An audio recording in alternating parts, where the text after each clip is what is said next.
प्रधानमंत्री नरेंद्र मोदी की लोकप्रियता चरम पर है, लेकिन पीएम मोदी के सत्ता में रहते हुए ही बीजेपी के भीतर और बाहर कई ऐसे चेहरे हैं जो मन ही मन देश का अगला प्रधानमंत्री बनने का सपना देख रहे हैं। तो आइए जानते हैं ऐसे ही 5 बड़े नेताओं के बारे में जो पीएम मोदी के बाद खुद को पीएम की कुर्सी पर देखने की ख्वाहिश रखते हैं।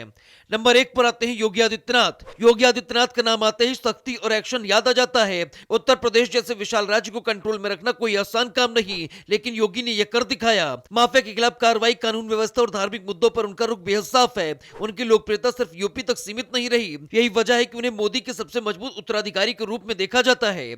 नंबर 2 पर आते हैं नितिन गडकरी। नितिन गडकरी राजनीति के शोर से दूर रहकर काम की राजनीति करते हैं। देश भर में हाईवे, एक्सप्रेसवे और इंफ्रास्ट्रक्चर क्रांति के पीछे वही चेहरा है। उनकी खास बात यह है कि वे विपक्ष के नेताओं के भी चहेते हैं। कम बोलना, काम ज्यादा करना, यही उन्हें एक परिपक्व पीएम कैंडिडेट बनाता है। नंबर 3 पर आते हैं अमित शाह। अमित शाह को यूं ही बीजेपी का चाणक्य नहीं कहा जाता। चुनावी रणनीति हो या सरकार चलाने की कला, हर जगह उनका दखल नजर आता है। अनुच्छेद 370 हटाने जैसे बड़े फैसलों के पीछे उनका दिमाग काम करता दिखा। वे पर्दे के पीछे रहकर सत्ता की डोर थामे रखते हैं। अगर संगठन और ताकत की बात हो तो अमित शाह सबसे बड़े दावेदारों में शामिल हैं। नंबर 4 पर आते हैं राजनाथ सिंह। राजनाथ सिंह बीजेपी के सबसे सीनियर और भरोसेमंद नेताओं में गिने जाते हैं। देश के रक्षा मंत्री होने के नाते उन्होंने सेना और राष्ट्रीय सुरक्षा से जुड़े कई बड़े फैसले लिए हैं। उनकी छवि एक शांत, संतुलित और अनुभवी नेता की है। हालांकि वे ज्यादा आक्रामक राजनीति नहीं करते, लेकिन पार्टी के भीतर उनकी बात को गंभीरता से सुना जाता है।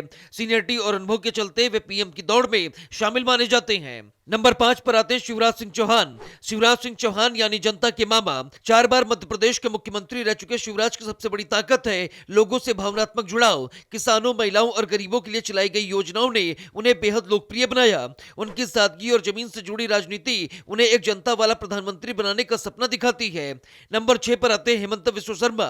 डॉक्टर हेमंत विश्व शर्मा, जिसका नाम सुनकर कई लोग हैरान रह जाते हैं। पूर्वोत्तर में बीजेपी को खड़ा करने का श्रेय काफी हद तक इन्हें जाता है। कांग्रेस से बीजेपी तक का उनका सफर उनकी राजनीतिक चतुराई दिखाता है। तेज फैसले, साफ बयान और बिना डरे एक्शन, यही उनकी सबसे बड़ी पहचान है। बीजेपी में रहकर भी वो विपक्ष से रिश्ते साधते हैं। यही कारण है कि उन्हें मोदी के बाद का सबसे चौंकाने वाला दावेदार माना जाता है।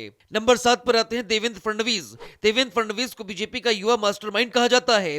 महाराष्ट्र जैसे मुश्किल राज्य में सत्ता की शतरंज बिछाने में उनकी अहम भूमिका रही है। रणनीति, प्लानिंग और विपक्ष को मात देने में वे माहिर माने जाते हैं। पार्टी के भीतर उन्हें भविष्य का बड़ा चेहरा माना जाता है और उनकी नजर भी दिल्ली की कुर्सी पर टिकी मानी जाती है।